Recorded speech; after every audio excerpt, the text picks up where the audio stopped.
예, 할렐루야. 여러분들에게 오늘 참 잘 오셨습니다. 오늘 은혜 받읍시다. 우리 모두 성령 받아서 전도합시다. 예, 감사합니다. 우리가 오늘 야고보서 3장 1절로 12절까지 말씀을 함께 봉독했는데, 오늘 이 말씀으로 성도에게 잘 산다는 의미는 무엇일까라는 제목으로 말씀을 같이 상고하려고 합니다. 제가 사람들 앞에서 인생을 잘 살라고 충고할 만큼 인생을 많이 살아본 경험도 아닌 것 같습니다. 그런 연륜도 아닌 것 같아요. 왜냐하면 우리 교회는 저보다 연세가 더 많으신 분들이 훨씬 많기 때문에 좀 잘 살아 이렇게 말한다는 것 자체가 좀 넌센스 아닌가 이런 생각들을 해봅니다. 그런데 우리가 주변에서 이렇게 보게 되어지면 참 나이가 많은 사람들이나 아니면 적은 사람들이나 참 잘 살아가는 사람들을 보기가 참 힘듭니다. 우리가 보편적으로 어렸을 때 시집가는 딸에게 가서 잘 살아! 그런 말을 해요. 그때의 그 잘 살라라고 하는 말의 의미가 어떤 의미였을까? 하도 못 살으니까 좀 부자로 살아봐. 아마 그런 의미로 잘 살아! 그런 의미로 들려졌을 거예요. 어느덧 이제 이렇게 좀 생활도 좀 좋아졌고 얻어갖고 그러는데, 이제 다투는 부부가 있으면 싸우지 말고 잘 살아! 그런 말들도 좀 했을 거예요. 잘 산다라고 하는 의미가 뭘까? 근데 그 잘 산다라고 하는 말의 의미가 사람마다 다 달라지게 느껴지고 있습니다. 그런데 우리가 목회자인 제가 성도들에게 잘 살아 그런 말을 하는 것은, 우리는 그리스도인이기 때문에 하나님 말씀대로 잘 살라고 하는 그런 의미로 우리가 말을 합니다. 왜 우리가 잘 살아야 되어질까? 그것은 바로 하나님의 피조물이기 때문에 그래요. 하나님 앞에 창조를 지음을 받은 자이기 때문에 하나님 말씀대로 살아가는 것이 곧 잘 사는 거예요. 인간이 사람을 떠나서는 도저히 살 수가 없는 존재들입니다. 구글에서 한번 검색을 해봤습니다. 잘 산다라는 것이 무엇일까?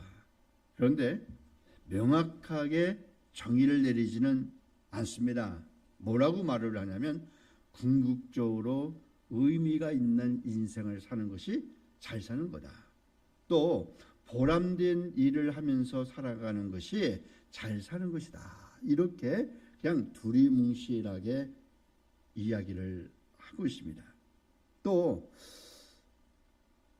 그 유튜브에 보게 되어지면 인생을 잘 살아야 된다라고 하는 강연도 참 많습니다. 그 유튜브 강사들이 하는 말, 또 철학 교수들이 하는 말, 많은 사람들이 인생이 잘 사는 것은 무엇일까? 어떻게 사는 것이 잘 사는 것일까? 뭐 그런 주제로 이야기를 많이 합니다. 그런데 그 내용들을 종합적으로 보게 되어지면 자기가 느끼고 있는 철학적인 관점에서 잘 살아야 된다. 그렇게 이야기하고 있는 내용들이 전부가 다 그렇게 말하고 있습니다. 그래서 우리가 인생을 잘 산다라고 하는 관점을 보면 우리는 하나님의 관점에서 우리는 생각해야 됩니다. 하나님이 우리에게 잘 살아. 그 말의 의미는 내 말대로 믿고 따르고 지키며 살아가는 것이 내가 원하는 것이고 너희는 참 잘 사는 거야. 하나님이 그렇게 말씀하시고 있는 것을 봅니다. 그렇게 말씀하신 그 이유에는 우리를 창조하신 목적이 있기 때문에 그렇습니다. 우리 인간은 하나님의 창조의 목적대로 살아가는 것이 잘 사는 것인데, 하나님의 인간이 창조하시는 그 목적은 바로 하나님 앞에 영광을 받으시기 위해서. 그러니까 우리에게 하나님 앞으로 영광을 받으시기 위해서 우리를 지으셨다라고 분명히 말씀을 하고 있습니다. 그래서 우리 성도들은 잘 살아야 된다라고 하는 말의 의미는 하나님의 말씀대로 창조의 목적대로 잘 살아야 된다라고 하는 그런 모습으로 우리는 생각해 볼 수가 있습니다. 곰곰이 한번 생각해 보면 이 땅 위에서 돈이 아무리 많아도, 또 아무리 많은 업적을 쌓고 또 명성을 쌓고 그렇다고 할지라도 마지막 때 하나님의 심판이 오게 될 때 만약에 지옥으로 간다라고 한다면 그 이 땅에서 잘 산다라고 하는 의미가 무엇일까? 오늘 함께 읽은 본문에서 야고보는 그렇게 첫 마디에 이야기하고 있습니다. 야고보서 3장 1절에 내 형제들아 너희는, 근데 오늘 이 야고보서 3장 1절에 내 형제들아 그렇게 말을 하고 있고, 또 3장 10절에 보면 내 형제들아 라고 얘기하고 있고, 또 12절에도 내 형제들아 라고 이야기를 하고 있습니다.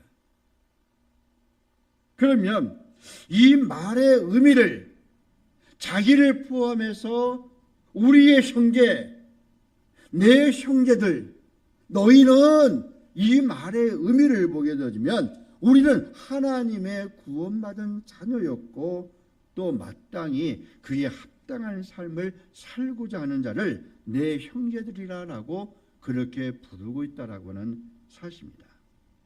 그러면 이 야고보가 그렇게 말하고 있는 그것은 바로 하나님의 부름을 받아서 잘 살기 위해서라고 하는 그런 의미를 보면 말을 잘해야 된다라고 하는 것을 우리에게 경각심을 주고 있습니다. 말이라는 게 참 중요해요. 인생을 잘 살아가는 사람들을 보면 말부터 참 아름다운 걸 봐요. 인생을 추하게 살아가는 사람들을 대부분이 보면 그 말이 참 아름답지 못한 것을 봐요. 그래서 이 말이 잘못되게 되어지면 잘 살기는커녕 패가 망신하는 경우가 많기 때문에 이 말이라고 하는 그것은 참 중요해요. 그래서 그런 말도 합니다. 말은 그 사람의 인격이야. 그런 말을 함으로 인해서 정말 좋지 못한 인상을 가지게 되는 경우를 볼 수가 있습니다. 옛날에는요, 말 잘못했다가 죄송합니다. 그래도 사과라도 했어요. 근데 갈수록 공통되어진 분모를 보면요, 사과하는 것이 적어지고 있다는 거예요. 부끄러움을 모른다라고 하는 그거예요. 예전에는 자신의 잘못을 지적하게 되어지면 부끄러워서 어찌할 줄 몰랐는데 지금은 내로남불하면서도 부끄러움을 모르고 살아가는 사람들이 너무나도 많다는 거예요. 그런데 이것을 또한 이상하게 여기지 마라. 왜? 마지막 때가 되어지면 그렇게 되기 때문에. 그를 경각심을 주고 있습니다. 여러분, 조만대장경이라고 하는 말을 들어봤어요? 응? 우리 집사님, 조만대장경 들어봤어요? 그 말은 또 조국의 적은 조국이다. 그 말, 조만대장경이라고 하는 말은요, 조국이 그 관직에 들어가기 이전에 교수로 있으면서 했던 말들을 가지고서 조만대장경이라고 말을 해요. 관직에 오르면 이렇게 해야 된다, 저렇게 해야 된다라고 수도 없이 그 법대 지망생들에게 이야기를 했는데, 그가 마치 관직에 오르고 나니까 전혀 다른 행동을 하는 것을 빗대어서 역시 조만 대장경이야. 그러면서 조국의 적은 조국이다. 왜? 자기가 한 말이 하나도 맞지 않기 때문에 그렇습니다. 바로 이와 같이 아무런 생각 없이 그냥 자신의 말이 던져진 말이 자신의 인생을 추하게 만들고 발목을 잡는 경우가 허다합니다. 그래서 성경에는요, 말을 참 조심하라, 그런 권면의 말씀을 많이 하고 있습니다. 오늘 함께 읽은 이 본문에도요, 야고보는 그렇게 이야기합니다. 말씀을 가르치는 선생된 자가 성도들에게 잘못 가르치는 것도 큰 죄가 되어지고, 그 가르친 대로 살아가지 않는 것 또한 큰 죄라라고 야고보는 그렇게 말을 하고 있습니다. 사람은 일구이연, 한 입에서 두 말을 하는 사람, 그런 사람들이 참 많아요. 이렇게 갔다가 저렇게 갔다가 말이 달라져요. 지금 우리들은 뭐 잘 느끼지 않지만 정치인들은요, 말 바꾸기가 참 많아요. 이재명이는 뭐랄까, 일본에 대한 반일 감정을 막 토로하고 났는데, 이번에 일본에 가가지고는 일본과 한국의 그런 관계성을 하기 위해서 그 역사성을 인정하고 수용하고, 그렇게 되니까 난리 났어요. 언제부터 친일파가 되었냐, 이런 말들을 해요. 지금 그런 일들이 참 많이 일어나고 있습니다. 지금 이 사도 바울은, 이렇게 야고보는 이렇게 하고 있는 오늘 본문의 내용들을 보면서 그 말의 중요성을 우리는 생각해 보려고 합니다. 한 세 가지 내용으로 생각해 보는데, 첫째로 이 야고보는 말이 얼마나 중요한지 말의 중요성을 이야기를 하고 있습니다. 야고보서 3장 1절로 12절까지 오늘 함께 읽은 이 본문에 보면 이 언어는 강력한 힘이 있다 말하고 있어요. 그리고 그 책임에 대해서 이야기하고, 인간의 말실수를 마치 지옥불에 비교를 하고 있고 그 파괴력을 경고하고 있습니다. 또한 이 말을 통제하기 위해서 마치 타고 다니는 말에게 재갈을 물려서 그 말을 제어하는 것처럼 통제를 해야 된다. 그리고 또 큰 배를 움직이는데 그 키를 가지고서 좌로 우로 움직이는 것처럼, 바로 이와 같은, 그래서 자신의 삶을 제어하지 못하게 되어지면 큰 폐해를 받게 되어질 것임을, 그것을 경고하고 있습니다. 오늘 이 함께 읽은 말씀의 핵심 네 가지로 나누어서 본다고 한다면, 첫째로 보니까 말에는 책임과 심판이 따른다. 너희가 무슨 말을 하든지 그 말로 인하여 심문을 받으리라. 또 오늘 본문의 1절에 형제들아, 너희는 선생된 우리가 더 큰 심판을 받을 줄을 알고 선생이 많이 되지 마라, 그렇게 말씀을 하고 있습니다. 지금 이 야고보는 선생들에게 이제 가르치는 것을 넘어서 더 큰 심판을 받음으로 이 말에는요, 책임이 따르기 때문에 그렇습니다. 성도들보다 목사에게 권한은 많이 주어졌지만 그에 따른 책임도 더 많은 것을 봅니다. 그래서 함부로 선생이 되지 마라, 그렇게 이야기를 하고 있습니다. 아마도 야고보가 그렇게 말을 하고 있는 그 이유를 한번 보세요. 곰곰이 생각해 보면, 지금 야고보는 그 당시의 교회 공동체 안에 말실수로 인해서 불협화음들이 많이 일어났기 때문에 이 말을 주어진 것이라고 보고 있습니다. 서로 다투고 싸우고 원망하고 시기하고 그런 말들로 인해서 티격태격 싸우고 다투고 그런 일들이 많이 있는데 그것 때문에 교회 공동체가 무너지게 되어지는 경각까지도 오게 되어지니까 그것을 염두에 두고 오늘 본문의 말씀을 기록한 것을 우리는 볼 수가 있습니다.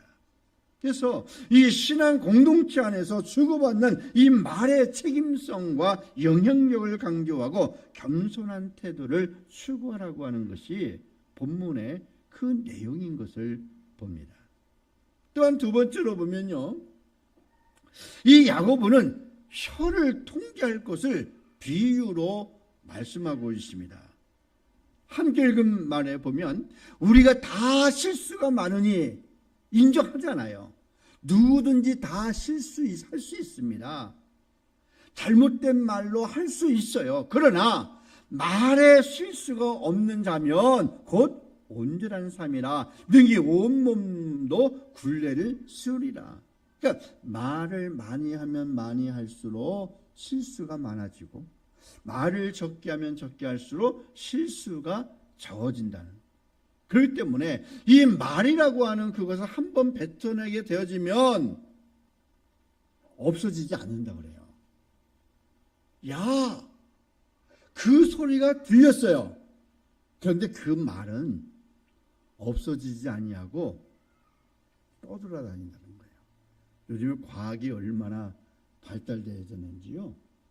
누가 무슨 말을 하는지를 전파로 딱 잡아낸다는 거예요. 기록을 한다는 거예요. 그러면 무슨 말을 하였든지 그 말로 신문을 발휘하라고 하는 그 말.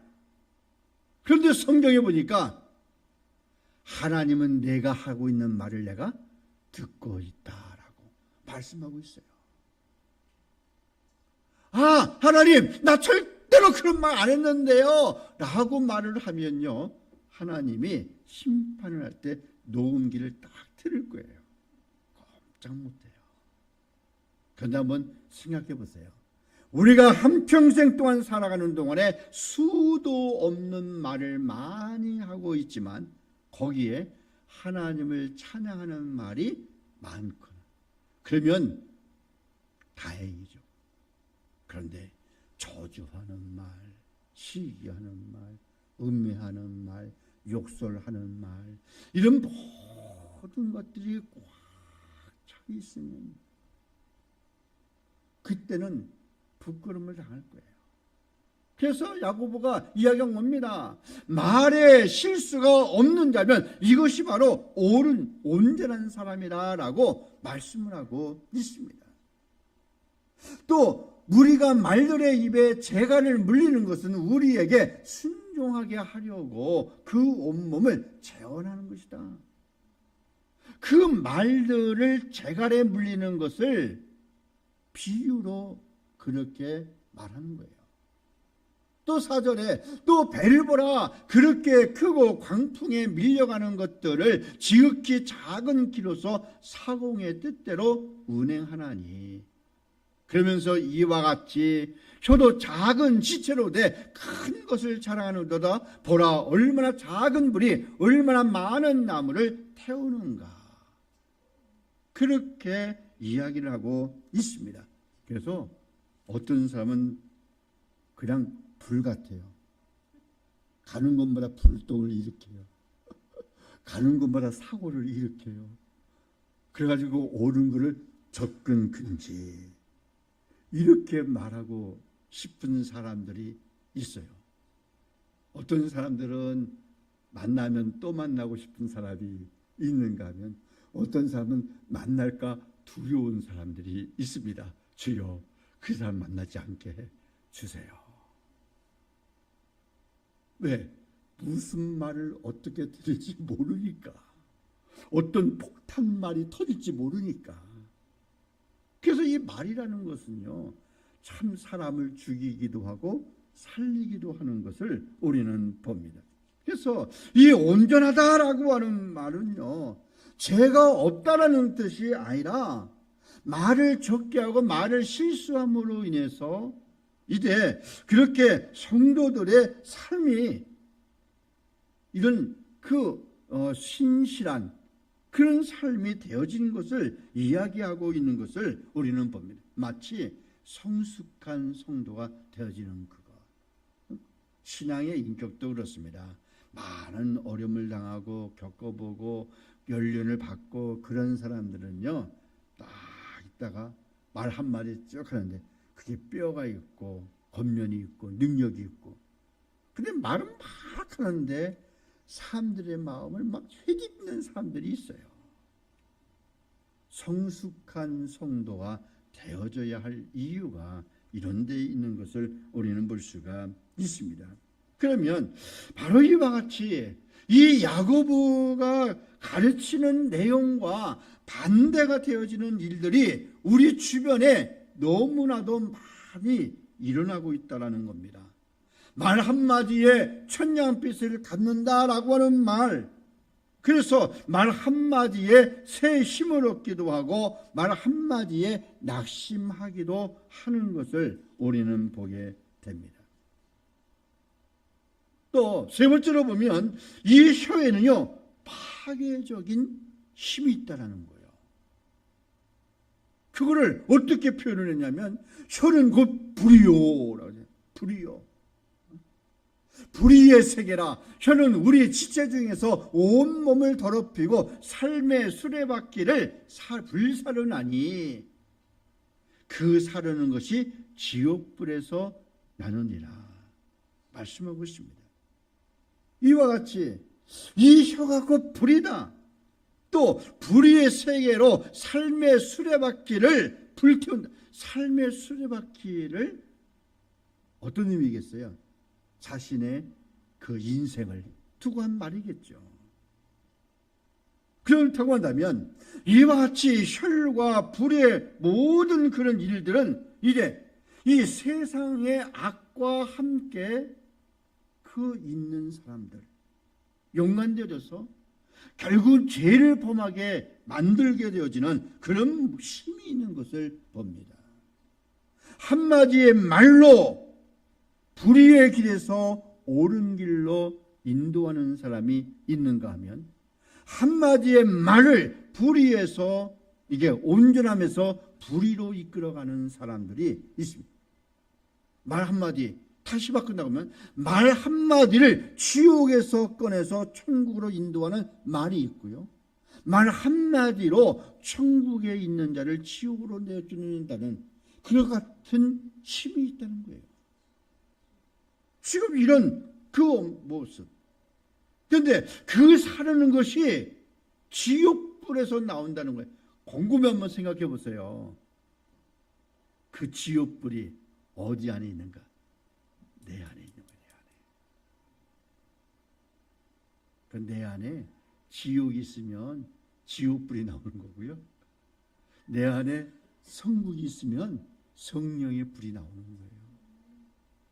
지금 말씀하고 있습니다. 그래서 이 야곱은 인생 전체를 파괴시킬 수 있는 불의 근원은 바로 지옥불이다라고 말을 하고 있는데, 여기서 이 지옥을 뜻하고 있는 헬라어 단어가 게인네스라고 하는 단어예요.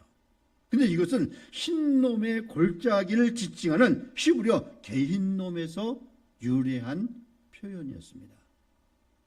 그러면 이 게힌놈이라고 하는 그 히브리어는 흰놈의 골짜기를 의미하고 있는데, 이 골짜기에서 어떤 일이 있었는가? 구약시대는요, 이방 족속들이 자신들의 자녀를 끌어다가 그 골짜기에서 산 제물로 드렸을 거예요. 이방인들은 그 자기의 자식을 죽여서 제물로 바치는 거예요. 그 골짜기 이름이 흰놈의 골짜기라는 거예요. 그래서 이런 말들이 있습니다. 바로 이렇게 그 희생제사가 이루어졌던 흉악한 곳으로 신약시대는요, 이곳을 마치 불타는 지옥으로 연상되어졌고 그렇게 이야기를 하고 있다는 말이에요. 그래서 이 게힌놈이라고 하는 그런 단어는 마지막 때에 이 심판의 장소로 표현을 하기도 합니다. 그런데 야고보가 그 단어를 쓴 거예요. 만약에 너희가 말의 그것을 통제하지 못하면 마치 그와 같이 되어지고 급기야 완전한 파멸에 이를 것이다. 이걸 경고하는 거예요. 그런데 실제적으로 일어나고 있습니다. 말. 방송에 그 제목도 나왔죠. 말. 그 말 때문에 얼마나 부끄러움을 당하는 사람들이 많은지 모릅니다. 전 네 번째로 보면요, 이 야고보는요 혀의 양면성을 가르치고 있습니다. 지금 야고보는 혀에서 찬송과 저주가 나오는 것, 단물과 쓴물이 나오는 것, 무화과 나무가 갈람 열매를 맺는 것, 포도나무가 무화과 열매를 맺는 것을 이야기하는데 도저히 있을 수가 없다라는 것을 이렇게 비유로 말하고 있어요. 그 내용이 9절부터 12절까지 보는데요. 이것으로 우리가 주 아버지를 찬송하고, 뭡니까? 혀 아니에요? 또 이것으로 하나님의 형상대로 지음을 받은 사람을 저주하나니 한 입으로 찬송과 저주를 동시에 하는 그것이. 우리가 조심해야 되어질 것은요, 하나님의 구원받은 백성들을 우리가 함부로 정죄하거나 또는 이렇게 지적하거나 그건 참 안 된다라는 거예요. 용서는 해도 저주는 안 돼요. 저주하는 대로 되어지는 거예요. 무서운 말씀 있잖아요. 내가 저를 저주했는데 그가 저주할 만한 행위를 하지 않으면 그 빈 저주가 곧 자기에게 돌아온다. 이거 무서운 일 아니에요? 그렇기 때문에 우리가 악한 자라고 하더라도 우리는 저주하지 말고 축복하라. 그 축복을 빈 축복이 그가 받을 만한 것이 되지 아니하거든 곧 너희에게로 돌아가리라. 그 말씀하고 있잖아요. 바로 이와 같이 지금 그 혀가 그렇게 되어진 것을 우리는 볼 수가 있습니다. 또 그것뿐만이 아닙니다. 샘이 한 구멍을 어찌 단물과 쓴물을 내겠느냐? 내 형제들아, 어찌 무화과 나무가 갈람 열매를 맺을 수가 있겠느냐? 포도나무가 무화과를 맺겠느냐? 이같이 짠물이 단물을 내지 못하느니라 라고 말씀을 하고 있습니다. 바로 이와 같이 이 야고보는요 한 입에서 찬송과 저주가 나오는 이중성을 드러내면서 경고하고 있는 것을 우리는 봅니다. 결국은 이와 같은 이중성으로 인해서 모든 것은 바로 죄라고 하는 거예요. 아까도 얘기했지만 그 마음속에 든 대로 무엇이 들어있느냐에 따라서 입으로 나오는 것이라고 말을 합니다. 이것이 바로 우리 크리스찬들이 쉽게 자신도 모르는 사이에 무심코 뱉어낸 말이 바로 범죄가 되어지는 것을 우리에게 경고하고 있는 말씀임을 압니다. 그럼 두 번째로 우리는요, 그러면 이 말의 출처를 한번 생각해 보면 좋겠습니다. 이 말의 출처는 생각이라는 거예요. 이 말의 생각은 말 똑바로 봐야 되는데 좀 수리가 커. 네? 아마 비용이 좀 많이 들 것 같아요.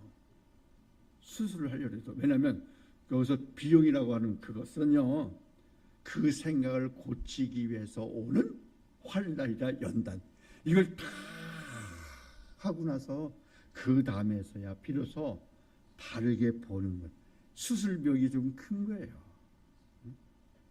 지금 이와 같이 이제 바른 생각을 하게 되어지면 바른 말을 하게 됩니다. 공통적으로 보면요, 마땅히 행할 바를 알지 못하고 행한 사람들을 보면, 사고 뭉치의 사람들을 보면 행동이 바르지 못하고, 그 내용이 예수님이 아주 딱 맞게 말씀하신 바가 있어요. 그게 마가복음 7장에 나와 있는 대로요. 지금 보세요. 7장 14절에 무리를 다시 불러 이르시되 사람을 더럽게 하지 못하되 사람 안에서 나오는 것이 사람을 더럽게 하는 것이니라 하시고, 이렇게 말씀은 7장 1절로 13절까지 말씀을 이해를 해야 됩니다. 마가복음 7장 1절로 13절에는요, 지금 논쟁을 하고 있는 거예요. 그러면서 하는 말이, 우리의 전통은, 이걸 예수님에게 이야기하는 거예요. 마치 자신들이 알고 있는 조그마한 지식을 그 말씀을 창조하신 하나님 앞에 이야기하는 거랑 똑같은 거예요. 우리의 전통은, 모세의 법은, 이렇게 자꾸 얘기하니까 예수님이 답답해하는, 너희가 그 말을 오해하였도다 라고 이야기하고 있는 거예요. 지금 이 서기관과 바리새인들의 잘못되어진 생각을 말씀에 자기의 생각이 가미가 돼서 마치 그것을 하나님 말씀처럼 가르치고 있는 그 내용을 지적하신 거예요. 오늘날 우리들은 쉽게 또다시 할 수 있는 잘못, 이거 조심을 해야 됩니다. 그래서 13절에 이야기하고 있습니다. 너희가 전한 전통으로, 13절에 너희가 전한 전통으로 하나님의 말씀을 폐하며 또 이 같은 일을 많이 행하느라 하시고, 너희가 잘못 전한 그 전통이 하나님의 말씀을 폐하게 만드는 결과를 오게 됐다는 거예요. 지금 그 서기관과 바리새인들이 그렇게 가르쳤던 모든 것으로 인해서 백성들이 잘못 듣고 행하게 되어지면 내가 말라, 그 말과 연관성이 있는 거예요. 그러면 선생이 되어지려면 정확하게 이해를 해야 되어지고 정확하게 가르쳐야 되어지는 거예요. 그걸 생각해 봅니다. 두렵고 떨리는 거죠. 지금 그런 일들을 지금 일어나고 있습니다. 결론 지어서 이야기하고 있습니다.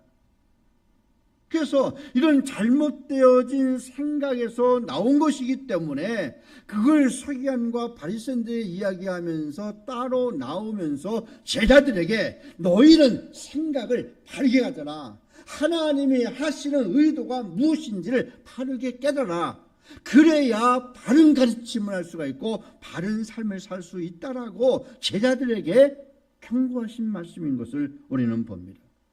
그 후에 말씀이 사람의 입으로 들어가는 것이 있는 그 마음에서 나오는 그것이 있는 겁니다. 우리가 계속 그 말씀 있잖아요. 너희의 생각을 하나님께 맡기라, 그가 인도하시리라. 하나님, 우리의 생각을 인도해 주세요. 지켜주세요. 순식간에 내 마음을 지켜주세요. 기도해야 되어집니다. 그래서 이 생각이 바르지 못하고 마음이 바르지 못한 사람들, 성공한 것을 본 적이 없고 반드시 실패를 한다. 진리입니까? 그 말 진리예요? 바른 생각을 하지 않고 바른 마음을 가지지 못한 사람들이 성공하지 못한다. 반드시 실패한다. 진리입니까? 진리예요? 요즘 바뀌었습니다. 진리가 거짓으로 포장되어지는 시대에 살고 있습니다. 요즘에 어떻게 바뀌었는지요? 생각이 바르지 못하고 마음이 바르지 못한 사람들이 성공하는 시대가 되어졌습니다. 역설적으로. 그런데 그것은요, 사람들의 생각에서 그렇습니다. 그러나 하나님은 불꽃 같은 눈으로 보시는 이가 가라사대 내가 네 행위를 아노니. 우리는 그 말에 초점을 삼아야 되어집니다. 아무리 세상이 그렇게 악한 것으로 변한다고 할지라도 우리들은 불꽃 같은 눈으로 보시는 그 하나님의 모습과 음성을 들어야 할 줄 압니다. 한국에서는 이런 문구가 있어요. 들어본 적 있어요? 노조는 이겼다. 그런데 일할 회사는 망했다. 그 말 들어봤어요? 노조 세상입니다. 노조 마음대로 합니다. 노조의 무리한 요구로 인해서 회사를 경영할 수 있는 상태가 안 돼서요, 회사를 폐업시키는 일들이 지금 많이 나왔습니다. 울산의 화학공장 지금 다 문 닫고 있습니다. 한번 재해 사고가 일어나서 건설에서 재해 사고가 일어나면 엄격하게 해서 처벌할 수 있는 법안이 마련됐고 그게 노란봉투법이라고 말하는데 그게 통과가 됐습니다. 이제 그 유럽 상의에서 어디에서 아마 투자는 고사하고 회사가 철수하게 될 겁니다. 지금 이렇게 지금 시대가 가고 있습니다. 우리는 말을 잘해야 됩니다. 말을 잘하기 위해서는요, 생각을 바르게 해야 되어질 줄로 압니다. 생각을 바르게 하기 위해서는요, 하나님이 원하시는 세계관이 무엇인지를 알아야 돼요.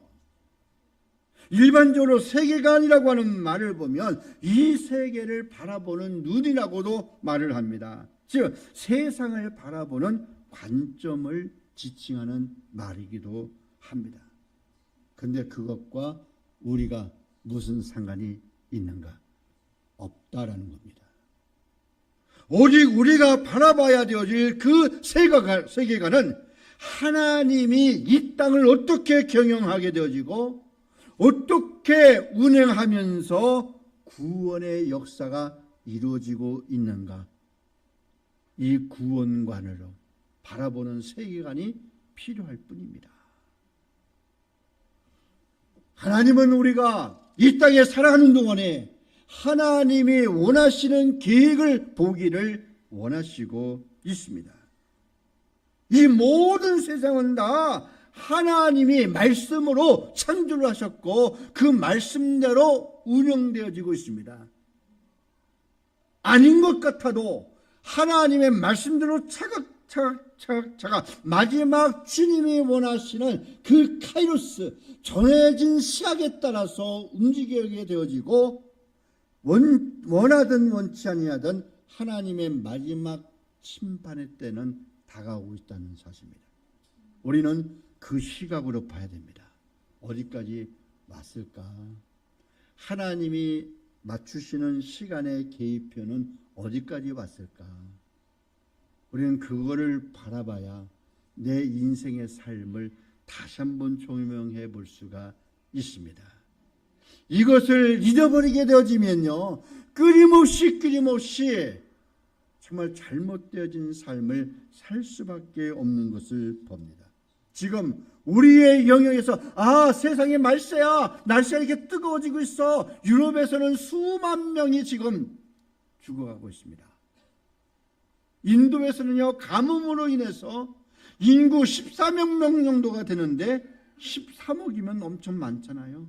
근데 절반이 물 부족으로 식수를 해결하지 못하고 있다라고 이야기를 하고 있습니다. 전쟁으로 인해서 수많은 사람이 죽어가고 있습니다. 지진이 일어나고 있습니다. 한쪽에서는요, 홍수와 재난으로 사람들이 죽어가고 있습니다. 이 모든 일련의 재해들은 하나님의 시간표에 따라서 움직여지고 있다는 사실입니다. 그거를 바라봐야 됩니다. 그렇기 때문에 우리는 하나님이 운영하시는 그 구원의 세계관을 받아야 내 인생의 삶을 바르게 진단할 수가 있고 바르게 살 수 있는 것임을 우리는 봅니다. 사랑하는 성도 여러분, 하나님이 옳다고 말하신 것은 옳은 겁니다. 하나님이 옳지 않다라고 하는 그것은요, 옳지 않은 거예요. 그런데 그 하나님의 법을 자꾸 어기고 내가 옳다라고 주장하고 있는 그것은요, 참 어리석은 일들이죠. 우리는 절대적으로 하나님이 주시는 사고로 생각하고 말하고 그렇게 행동을 해야 되어집니다. 이런 사고에서 한다고 그러면 절제되어지고 아름답고 생명을 살리는 말들이 우리 안에서 오게 되어질 줄로 압니다. 마지막으로 보면요, 잘 살아야 되는 이유가 있습니다. 인생은요, 한 번뿐이에요. 다 그 말 다 알아요. 한 번뿐인 인생인데 먹고 자고 놀고 그렇게 하는 사람도 있어요. 노세 젊어서 노세. 그런 사람들 많아요. 그런데 그렇게 그 각 사람들마다 지내온 삶이 있습니다. 과거는 돌아오지를 않아요. 그래서 저는 이런 말을 하고 싶습니다. 우리는 남은 인생이라도 잘 살아야 되겠다. 그렇지 않습니까? 잘 살아야 돼요. 히브리서 9장 27절에 한 번 죽는 것은 사람에게 정하신 것이요 그 후에는 심판이 있습니다. 성경에서 요 말을 좀 빼놨으면 좋았을 건데 왜 요 말이 있어서 걸림돌이 되길까? 그렇잖아요. 그런데 우리에게는 이 말이 위로가 돼요. 할렐루야. 우리 예수 믿는 사람들에게는요, 한 번 죽는 것은 사람에게 정하신 것이요 그 후에는 심판이 있으니 이것이 믿지 않는 자에게는 좀 괴로운 말이 될 수 있으나 우리에게는 소망이 되어진 줄로 믿습니다. 여러분, 사람이 태어나서 한 번 죽는 것은 정해진 이치고 하나님의 섭리입니다. 이 죽음이라고 하는 그것은요, 불가항력적이고 최종적인 것임을 봅니다. 제가 너무 마음이 아프게 생각하는 게 있는데, 우리 교회 김용구 집사가 있었습니다. 이분을 위해서 참 많은 애를 썼습니다. 경제 형편이 너무 어려워서 좀 생활비도 좀 보내주기도 했고, 또 교회 이렇게 그 좀 사찰이라고 하는 직분으로 이렇게 해서 생활비도 좀 더 올려서 그렇게 좀 지원했습니다. 그런데 그 전에 백신 맞고 며칠 안 있어가지고 반신불수가 됐어요. 치료되는 것 같은데 또 다시 누워졌습니다. 목사님 빨리 오세요. 갔더니 문이 잠겨 있는 거예요. 열쇠공을 따서 갔더니 이미 사망 상태. 제가 목에 맥을 짚고 이렇게 보니까 아직은 숨이 붙어 있어요. 그래서 빨리 내려가지고서 응급실을 찾았어요. 구급대원을 불러서 이렇게 했는데, 그리고 그 조카들도 만나고 간호사로 있는 조카도 만나고, 그래서 안부도 전해주고 했는데 한 3주 전에 페이드먼트 하스피털에서 전화가 왔는데 제가 전화를 못 받았어요. 근데 그 전에도 이제 조카들이 전화를 안 받는 거예요. 제 전화를 안 받아요. 카톡을 읽는데 카톡을 답장이 없어요. 삼촌 어떻게 됐냐?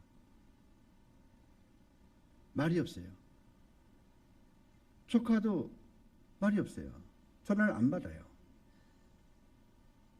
제가 생각하기에는 아마 그냥 사망 처리가 됐지 않았을까, 그 생각을 합니다.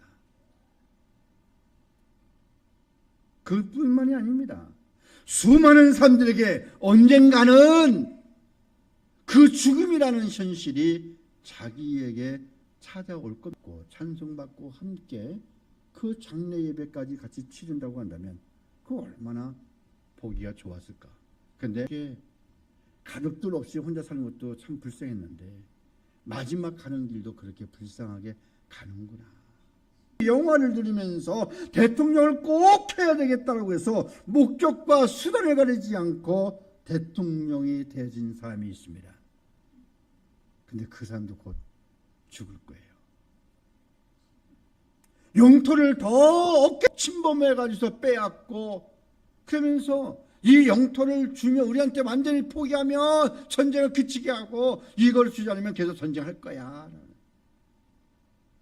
어떤 연유로 전쟁을 하고 있는지는 모르겠으나 그 영토 더 얻는다고 해도 그래서 푸틴은 뭐 그런 야망이 있었다 그래요. 차르라고 차르는 황제라는 뜻이래요. 그걸 하겠다고. 그런데 그래도 결국은 얼마 가지 않아서 죽을 거예요. 또 중국몽을 일으켜가지고서요 전 세계를 다 중국 천하로 만들겠다라고 하는 시진핑도 요즘에 뉴스에 나온 거 보면 좀 막 흔들리더라고요. 사람들은 이렇습니다. 한 번 죽는 것은 사람에게 정한 것이요 그 후에는 심판이 오리니 있으리라고 하는 이 말 그들은 알지 못하고 있는 거예요. 왜? 하나님을 떠난 무신론자들은 그거를 생각할 겨를이 없습니다. 성경은 하나님이 우리에게 주신 약속의 책입니다. 21서 9장 27절에 이 말씀을요 매같이 하루에 한 번 이상 암송하고 있다고 한다면 얼마나 좋을까. 그 생각들을 합니다. 그런데 그것도요 아무리 이야기해도 듣지 않습니다. 그 얘기를 똑같이 또 얘기해 주잖아요. 부자와 나사로 이야기 가운데 똑같이 두 명이 죽었어요. 천국 갔어요. 아브라함이요. 지금 너무나 목마르니까 그 물을 찍어서 내 혀에 담아 찍으면 내가 좀 시원하게 있습니다. 그 한 번 찍은들 무슨 유익이 있을까? 그러니까 그것도 거저받으니까 나는 지금 이렇게 왔는데 지금 나로 하여금 잠깐 시간을 좀 주어서 내 형제들에게 가서 좀 전하고 절대로 지옥에 오지 마. 내가 그걸 좀 이렇게 하고 올 테니까 시간 좀 주세요. 그것도 허락받지 않았어요. 그 땅에 있는 선지자의 말을 듣지 아니하면 소용이 없다라는 거예요. 그 말을 듣습니다. 이 말을 아무리 외워도요 하나님의 말씀으로 받아들이고 있는 자에게나 효력이 있는 것이지 그 말씀을 하나님의 말씀으로 보지 않는 자에게는요 아무리 전해도 소용이 없는 거예요. 기도 가운데 오래전에 하나님이 저에게 말씀하셨어요. 목회의 바벨탑을 쌓지 마라. 목회를 하려고 시작한 저에게 목회를 다 바벨탑을 쌓지 이게 말이 뭔가 계속 기도했어요. 근데 저는요 처음 목회 시작을 하면서 91년도에 교회 개척을 시작을 했어요. 성공하고 싶었습니다. 교회도 크게 부흥하고 싶었습니다. 그리고 교회도 크게 건축하고 싶고 이런 큰 야망도 좀 있었습니다. 그리고 임 목사 좀 성공했어 이런 소리도 좀 듣고 싶었습니다. 그런데 하나님이 다 막으시는 거예요. 이렇게. 근데 지금 와서 보니까 왜 이랬을까? 저를 사랑하시기 때문에 너 그거 꺾지 않으면 안 돼. 그래서 정말 목회하면서 배고픔도 제가 겪어봤습니다. 정말 돈 한 푼이 없어서 쩔쩔매던 경험도 있었습니다. 하도 그러다 보니까요 제가 음식 먹다가 음식 남기는 찌꺼기 남기는 거 단 한 번도 없습니다. 돈 낭비 어떻게 하면 재활용해서라도 다시 쓸 것인가 그게 몸에 배어 있습니다. 실패를 맛보기도 했고요 또 멸시도 당해봤습니다. 그런데 하나님이 이렇게 목회의 시설에서 있어야 되어지는 이유가 뭘까라고 계속 자문해서 기도해 봤습니다. 그런데 하나님은 포기하라, 그거였어요. 정말 이 땅 위에 있는 모든 것들을 포기하니까 열려지게 되어지는 하늘의 것을 보게 되었다는 거예요. 그래서 계속 기도했습니다. 그래서 이렇게 이 땅의 모든 걸 다 포기하게 되니까 이제서야 비로소 하나님이 원하시는 세계관이 무엇인지, 하나님이 원하시는 뜻이 무엇인지를 바라볼 수 있는 시야가 이렇게 열렸다라고 하는 그거예요. 그리고서는 하나님의 음성이 들려옵니다. 내 사랑하는 종아. 그 말을 듣습니다. 가끔 이렇게 그런 그 들려오는 말을 글렀습니다. 그거를 제가 이렇게 또 기록을 하고 있습니다. 포기하고 내려놓는 것만큼 얻어지는 그 하늘의 것이 무엇인지를 깨닫게 되어집니다. 이렇게 작은 교회를 목회하면서도요, 저는 제가 얼마나 행복한 목회를 하고 있는지 몰라요. 왜냐하면 제가 섬겨야 할 성도가 있다라는 그거. 내가 이 자리에 서 있다라고 하는 그것 자체가 하나님의 은혜였다라고 하는 그거죠. 사랑하는 성도 여러분, 하나님이 애타게 찾는 사람들이 있습니다. 그런데 지극히 소수에 불과합니다. 우리에게 남은 시간이 얼마나 있습니까? 여러분, 잘 사시기 바랍니다. 잘 살아야 하겠습니다. 잘 살기 위해서는 생각을 바르게 해야 하겠습니다. 사도 바울은요, 골로새 교회 성도들에게 전한 말씀을 보면서 오늘 말씀을 한번 마치려고 합니다. 바울이 골로새 교회 성도들에게 어떤 권면을 하고 있는지 한번 같이 한번 읽겠습니다. 시작. 그러므로 너희가 그리스도와 함께 다시 살리심을 받았으면 위의 것을 찾으라. 거기는 그리스도께서 하나님 우편에 앉아 계시느니라. 위의 것을 생각하고 땅의 것을 생각하지 마라. 이는 너희가 죽었고 너희의 생명이 그리스도와 함께 하나님 안에 감춰졌습니다. 우리 생명이신 그리스도께서 나타나실 그때에 너희도 그와 함께 영광 중에 나타나리라. 아멘. 이 말씀들이 저와 여러분들에게 위로가 되고 또 한 주간 살아갈 수 있는 힘이 되어지기를 주님의 이름으로 축원합니다. 여러분들에게 하나님의 은혜가 있기를 축원합니다. 이 시간에 우리 한번 같이 기도합니다. 여러분, 지금 우리의 나라가 기도해야 되어질 일들이 너무 많습니다. 나라와 민족을 위해서 우리 같이 한번 기도하게 바랍니다. 지금 나라가 지금 공산화가 이루어지고 있습니다. 이미 이루어졌습니다. 베네수엘라로 가는 길이 지금 열려졌습니다. 공장부는 닫고 청년들은 유출해서 해외로 지금 빠져나가고 있습니다. 나라를 위해서 또한 그리고 끊임없이 공산주의 사상 경계를 이렇게 해야 됩니다. 지금 대한민국에서 어떤 일이 벌어지고 있는가? 지금 중국 교포들이 화교들, 중국 사람들, 지금 불체가 되어진 사람들을 사면을 했습니다. 합법으로 다 만들었습니다. 그리고 중국에서 한국으로 여행 오는 사람들에게는 1인당 5만 원씩 지원금을 줍니다. 그런데 언제까지?